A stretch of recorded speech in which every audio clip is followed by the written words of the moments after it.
नमस्कार, आप देख रहे हैं जोहार झारखंड। आपके साथ मैं हूं अली मतर। शुरुआत बड़ी खबर से करेंगे। बड़ी खबर दिल्ली से है, जहां सुप्रीम कोर्ट ने जेल में बंद कोलकाता के व्यवसायी अमित अग्रवाल को जमानत दे दी है। हालांकि जमानत देने का ईडी की ओर से विरोध किया गया। पिछली सुनवाई में अमित अग्रवाल की ओर से राजीव कुमार को जमानत देने का मामला उठाया गया और उसी आधार पर जमानत की मांग की गई थी। आपको बता दें कि झारखंड हाईकोर्ट अमित अग्रवाल की जमानत याचिका खारिज कर चुका है। इसके साथ ही झारखंड हाई कोर्ट ने कैश कांड की साजिश की जांच सीबीआई को करने का आदेश दिया है। और रुक करेंगे इस वक्त एक और बड़ी खबर की। सिमडेगा से बड़ी खबर है, जहां पर नक्सल मुक्त हो रहे सिमडेगा में एक बार फिर से माओवादियों की हलचल बढ़ती दिख रही है। खबर मिल रही है कि माओवादी यहां युवाओं से संपर्क बढ़ाने में जुटे हैं और उन्हें बरगलाकर संगठन विस्तार की योजना बना रहे हैं। इसी साल सिमडेगा को नक्सल मुक्त घोषित किया गया था, जिसके बाद सीआरपीएफ और एसपी अभियान को वापस बुला लिया गया था। माओवादियों के बढ़ते कदम से सिमडेगा पुलिस भी चौकस दिख रही है और एक बार फिर से जंगलों की खाक छानने में जुटती दिख रही है। साथ ही सोशल पुलिसिंग के जरिए लोगों को नक्सलवाद से दूर रखते हुए ग्रामीणों को मुख्य धारा में बांधे रखने की कवायद कर रही है। जस्ट पास करने वाले हैं या एग्ज़ाम देने वाले हैं, तो वो लोग को एग्ज़ाम में पास कराया जाए, वो लोग हमारी सहायता से वो लोग पास हो जाएं, जिससे कि वो लोग मुख्य धारा में जुड़े रहें, वो इधर उधर न जाने पाए। इसके अतिरिक्त जो है हम लोगों ने कुछ गाँवों को भी चिन्हित किया है जो पूर्व में माओवाद प्रभावित या फिर पीएलएफआई से प्रभावित रहे हैं। वैसे सभी गाँवों में हम लोग लगातार विजिट अपने सामुदायिक पुलिस पदाधिकारी और थाना प्रहरी के माध्यम से कर रहे हैं और वहाँ पे जो भी युवा वर्ग के लोग हैं, उनको कोई रोजगार की आवश्यकता है या उनको अन्य कोई भी आवश्यकता है, तो उन सभी आवश्यकताओं को हम लोग उनको उपलब्ध करा रहे हैं, ताकि वो इन सभी चीज़ों से मुक्त रहें और माओवाद की जो धारा है उसमें वापस न जाए। झारखंड में बालू घाटों की नीलामी में अभी वक्त लगेगा। इसका मतलब हुआ कि राज्य में ऊंचे दर पर बालू की बिक्री जारी रह सकती है। दरअसल 24 में से मात्र 9 जिलों से ही डीएसआर यानी डिस्ट्रिक्ट सर्वे रिपोर्ट तैयार हो सकी है, जबकि 15 जिलों में अभी डीएसआर रिपोर्ट नहीं बन पाई है। ऐसे में खनन विभाग ने सभी जिला से जल्द रिपोर्ट भेजने को कहा है, ताकि बालू घाटों की नीलामी प्रक्रिया शुरू हो सके। आपको बता दें कि राज्य सरकार ने बालू घाटों को जेएसएमडीसी के जरिए माइंस डेवलपर ऑपरेटर के माध्यम से संचालित करने का फैसला लिया है, लेकिन अब तक ईसी क्लियरेंस नहीं मिलने की वजह से बालू घाटों का टेंडर नहीं हो पा रहा है। हर एक जिला को एक डिस्ट्रिक्ट सर्वे रिपोर्ट डीएसआर जिसको कहते हैं वो बनाकर सबमिट करना है। वो उपायुक्त का दिशा में कमेटी है, वो लोग बनाते हैं। तो पूर्व में एक बार बनाकर दिया था, लेकिन उसमें हमारा जो सिया एनवायरमेंटल अथॉरिटी ने कुछ आपत्ति किया, उसका निराकरण दोबारा कर रहा है। अभी 8-10 जिला का जमा हो गया, बाकी जिला से भी हम लगातार रिव्यू कर रहे हैं। हम लोग आशा कर रहे हैं अगले 10-15 दिन में सभी जिला का जमा होगा। होपफुली वो उनके द्वारा पास किया जाएगा। पास करने पर ही हमको एनवायरमेंटल क्लियरेंस मिलेगा। झारखंड में 15 दिसंबर से धान खरीद के लिए केंद्र की शुरुआत हुई है। इसका उद्देश्य राज्य के किसानों से धान खरीदना है, लेकिन उद्घाटन के दूसरे दिन ही रांची के मांडर में धान खरीद केंद्र पर ताला लटका मिला। मांडर के ब्रॉम्बे स्थित लैंपस का ताला दिन के 11 बजे तक बंद मिला। न्यूज 18 की टीम जब यहां पहुंची तो आनन फानन में केंद्र के संचालक पहुंचे। संचालक के अनुसार सुबह 10 बजे से शाम 4 बजे तक केंद्र को खुला रखना है, लेकिन वो किसी काम का बहाना बनाकर केंद्र से गायब थे। ब्रॉम्बे लैंपस का जायजा लिया न्यूज 18 संवाददाता अविनाश कुमार ने। झारखंड में 15 दिसंबर से धान अधिप्राप्ति केंद्र की शुरुआत हो चुकी है। आज दूसरा दिन है और मेरे ठीक पीछे जो लैंपस है उस सेंटर की ये तस्वीर है।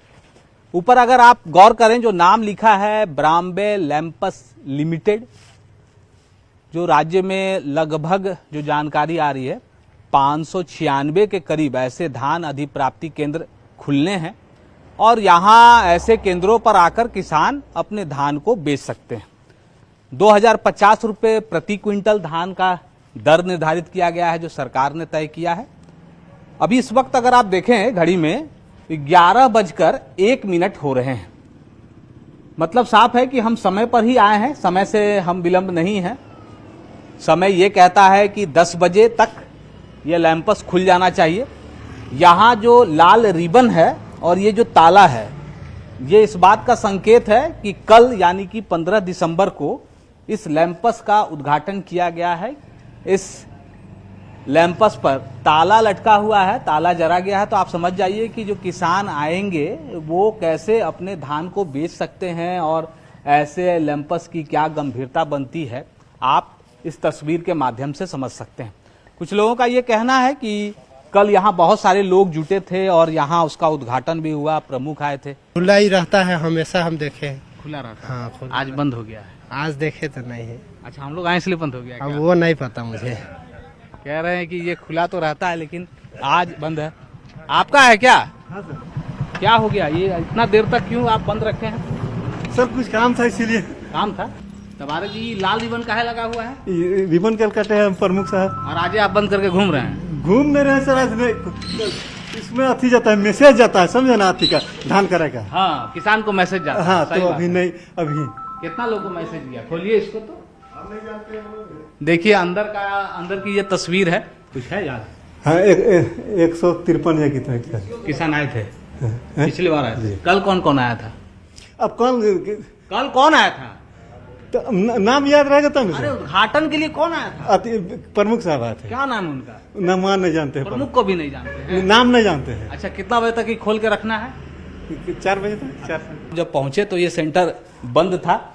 हमारे सामने ये सेंटर खुला, आप इससे गंभीरता समझ लीजिए। और खासकर जो विभाग के अधिकारी हैं, जो मंत्री हैं, इस बात को समझने की जरूरत है कि आपने जो धान अधिप्राप्ति केंद्र खोले हैं किसानों के लिए, वो खुलने के दूसरे दिन से ही बंद हैं। तो आप समझ जाइए कि धान का क्रय कितना हो सकता है और किसानों को कितनी परेशानी होगी। न्यूज़ 18 के लिए अविनाश कुमार, रांची। आज देवघर में मुख्यमंत्री हेमंत सोरेन की खतियानी जोहार यात्रा है। इस दौरान सीएम बाबा बैद्यनाथ मंदिर में पूजन और दर्शन के लिए पहुंचे। शंखनाद के साथ बाबा बैद्यनाथ मंदिर में सीएम का स्वागत किया गया, जिसके बाद तीर्थ पुरोहितों ने वैदिक रीति रिवाज और मंत्रोच्चारण के साथ संकल्प कराया। इसके बाद मुख्यमंत्री ने गर्भगृह पहुंचकर पवित्र द्वादश ज्योतिर्लिंग का जलाभिषेक किया और माथा टेककर मंगल कामना की। इस मौके पर सीएम ने देश और राज्य की सुख शांति के साथ लोगों की खुशहाली की कामना बाबा बैद्यनाथ से की।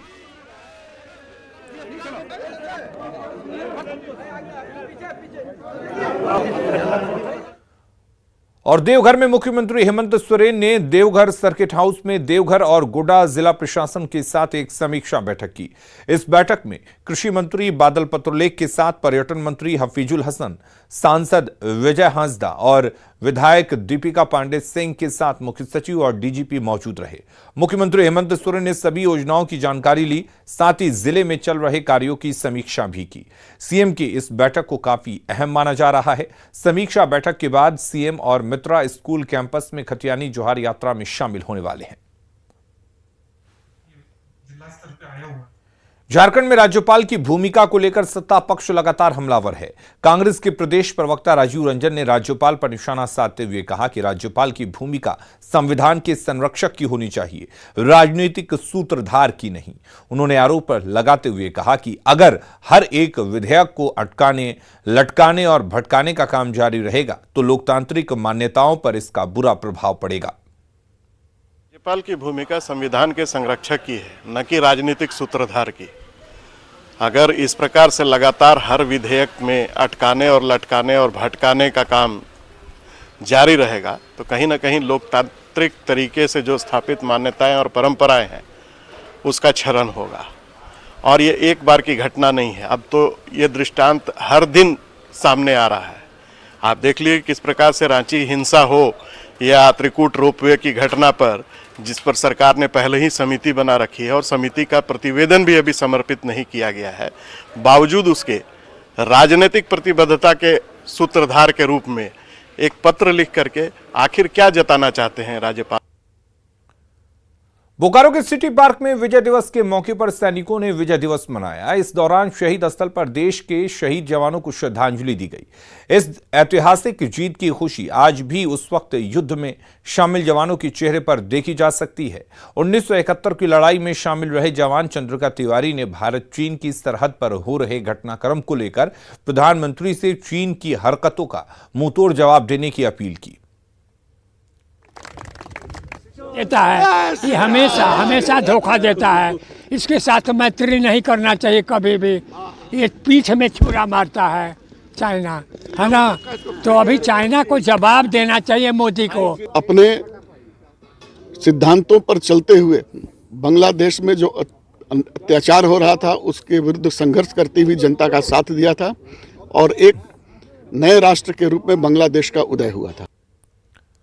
बोकारो में चास नगर निगम क्षेत्र के वार्ड 14 और 15 में भोलूर बांध तालाब पर अमृत पार्क बना है, लेकिन यह पार्क बदहाल हो गया है। 1.25 करोड़ की लागत से बने पार्क का 3 अगस्त 2020 में शिक्षा मंत्री जगन्नाथ महतो ने उद्घाटन किया था, लेकिन निगम के अधिकारियों की लापरवाही से न केवल सरकारी संपत्ति नष्ट हो रही है बल्कि इसका अतिक्रमण भी हो रहा है। इधर चास नगर निगम के अधिकारियों ने कहा कि पार्क को जल्द ही ठीक कर लिया जाएगा।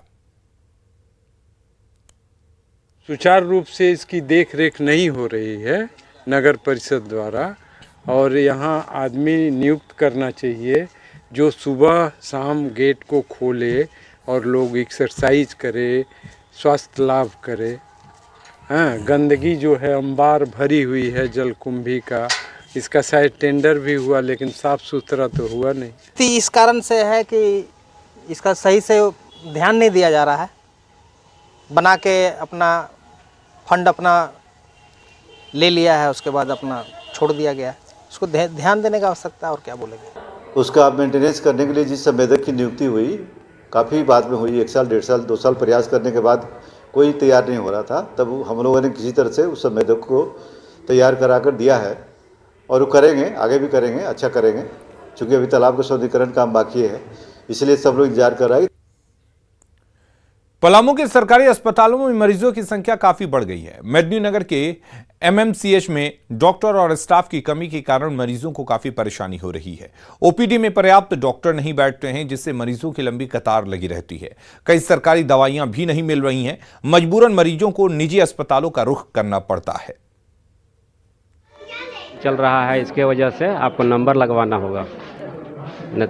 नंबर नहीं, ज़्यादा इमरजेंसी है तो डॉक्टर साहब से आप लिखवा लीजिए, उसके बाद ही आपको नंबर मिलेगा। डॉक्टर का लिखा हुआ नहीं है, डॉक्टर से पहले का लिखा हुआ है, ओपीडी का लिखा हुआ है। माने 1/3 जो ह्यूमन बल होता है उसमें हम काम कर रहे हैं। जैसे हमारे अगर पूरे पलामू को लिया जाए तो करीब 180 सीट्स हैं, और लेकिन हमारे 60 ही काम कर रहे हैं, जिसमें 2-3 अभी पीजी स्टडी के लिए भी गए हैं। तो थोड़ा तो एज डॉक्टर की तो कमी है ही, उसी पे हम लोग व्यवस्था कर रहे हैं। जमशेदपुर के निजी स्कूलों में नर्सरी और एलकेजी में नामांकन की प्रक्रिया शुरू हो गई है। इसे लेकर शिक्षा विभाग के कार्यालय में फॉर्म दिया जाना था, लेकिन जब अभिभावक पहुंचे तो फॉर्म देने की तिथि 21 दिसंबर कर दिया गया था। इसको लेकर कुछ अभिभावकों ने हंगामा भी किया। उनका कहना था कि पेन से काटकर 21 दिसंबर की तिथि कर दी गई है। कई अभिभावकों ने अनियमितता की भी आशंका जताई। हम लोग यहाँ पे बच्चे के एडमिशन के लिए आए थे, लेकिन हम लोग को पहले बताया गया था कि 15 तारीख को फॉर्म दिया जाएगा, इसलिए हम लोग आज 15 तारीख को आए, पर आज 21 तारीख हो गया। वहाँ पे लिखा हुआ 21 तारीख, डेट चेंज हो चुका है। हम लोग यहाँ ना हम आए थे 15 दिन पहले, तो वहाँ से यहाँ पढ़ कर गए 15 तारीख से फॉर्म मिलेगा, तो हम 15 दिन के बाद यहाँ आए हैं 15 तारीख को, तो आज पेन से काट के लिख दिया है 21 तारीख। जामताड़ा के कुंडहित में हाथियों के झुंड से लोगों में दहशत का माहौल दिख रहा है। चंद्रबाद से निकले हाथियों के झुंड ने मुड़ाबीड़िया गांव में फसलों का नुकसान किया। लोग हाथियों को देखने पहुंच रहे थे। इस दौरान हाथियों के हमले में एक बुजुर्ग को चोट लग गई।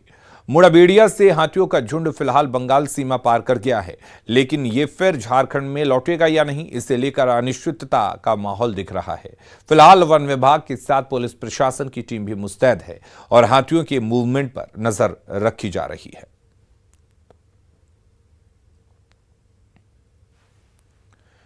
जमशेदपुर का पटमदा प्रखंड कृषि प्रधान क्षेत्र माना जाता है। यहां किसान मुख्य रूप से सब्जी की खेती करते हैं। सब्जियों के स्टोरेज के लिए सरकार की ओर से करीब 6 करोड़ की लागत से कोल्ड स्टोरेज बनाए गए थे, लेकिन हैरत की बात यह है कि बनने के 1 साल बाद भी इसे अब तक हैंडओवर नहीं किया गया है। विशाल भवन बेकार पड़ा है और गेट पर ताला लटका है। कोल्ड स्टोरेज चालू नहीं होने से किसान सब्जियों को औने पौने दाम पर बेचने को मजबूर हैं।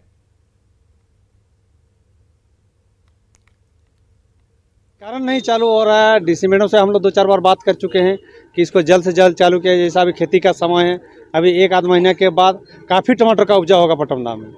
अगर ये चालू होता है तो यहाँ का किसान काफ़ी खुशहाल होंगे। और ये हम लोग को पता नहीं चल रहा है, सरकार तक भी संज्ञान है कि इस क्षेत्र एक कृषि के रूप में जाना जाता है और ये चालू होना बहुत आवश्यकता है। काफ़ी दिन का सपना साकार हुआ घर बनने के बाद।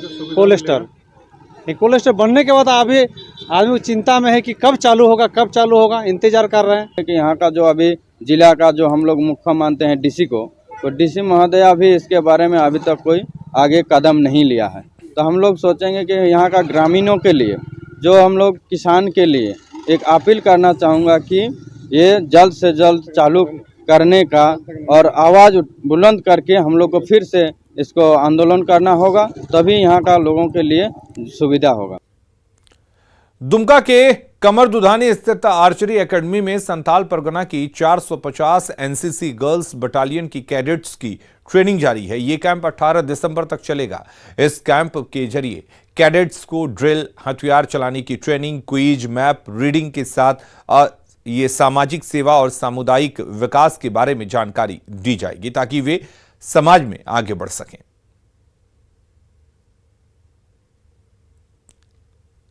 यह कैंप 11 दिसंबर से शुरू हुआ है और 18 दिसंबर तक चलेगा। इस कैंप के दौरान महाविद्यालयों के कैडेट्स, एनसीसी कैडेट्स को यहाँ बुलाया गया है और इनको मैप रीडिंग, ड्रिल तथा अन्य सब्जेक्ट जो कि उसके व्यक्तित्व विकास एवं सामाजिक विकास एवं सामुदायिक प्रशिक्षण से संबंधित है, उनका प्रशिक्षण दिया जा रहा है।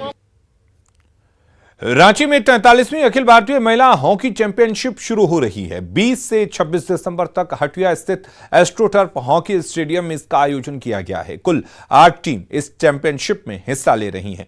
2 ग्रुप में टीम को बांटा गया है। कुल 16 मैच का आयोजन किया गया है। इसमें रियो ओलंपिक में शामिल हुए रेलवे के ज्यादातर खिलाड़ी भाग लेंगी। दक्षिण पूर्व रेलवे की ओर से झारखंड की खिलाड़ी निक्की प्रधान, सलीमा टिटे, संजीता कुमारी इसमें शामिल हो रही हैं। ये 43वीं अखिल भारतीय महिला रेलवे हॉकी चैंपियनशिप है, जो हम लोग 20 तारीख से 26 तारीख तक इसको कार्यान्वित करेंगे और इसमें 16 मैचेस टोटल होंगे फाइनल को मिला के। और इसका आयोजन रांची रेल मंडल द्वारा हटिया में स्थित एस्ट्रोटर्फ हॉकी स्टेडियम में किया जाएगा। गिरिडीह में पहाड़ों के बीच बसा खंडोली पर्यटक स्थल सैलानियों के साथ साथ कलाकारों को भी अपनी ओर आकर्षित कर रहा है। सिर्फ झारखंड ही नहीं बल्कि बिहार और बंगाल से भी कलाकार अपनी फिल्म, एल्बम और शॉर्ट मूवी की शूटिंग करने खंडोली आ रहे हैं। यहां पहाड़ी और डैम के पास कई खूबसूरत लोकेशन हैं जहां हर रोज कोई ना कोई शूटिंग होती रहती है।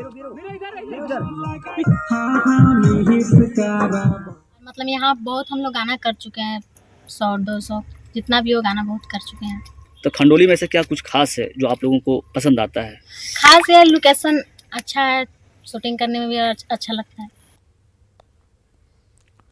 वर्ल्ड टॉयलेट डे के बेहद ही खास मौके पर नेटवर्क 18 ने रैकेट के साथ अपनी मुहिम मिशन स्वच्छता और पानी के तहत 8 घंटों का एक ग्रैंड टेलीथॉन आयोजित किया ताकि देश में स्वच्छता के स्तर को बेहतर बनाया जा सके। इस मौके पर देश भर से सरकार के प्रतिनिधि, मशहूर शख्सियतें, बदलाव लाने में जुटे लोग, स्वच्छता कर्मी और बुद्धिजीवी एक मंच पर जुटे और ये भरोसा जताया कि स्वच्छता के लक्ष्य को हासिल करने के दौरान देश के हर नागरिक को साथ लेकर आगे बढ़ा जाएगा। आइए नजर डालते हैं टेलीथॉन के कुछ बेहद ही खास पलों पर।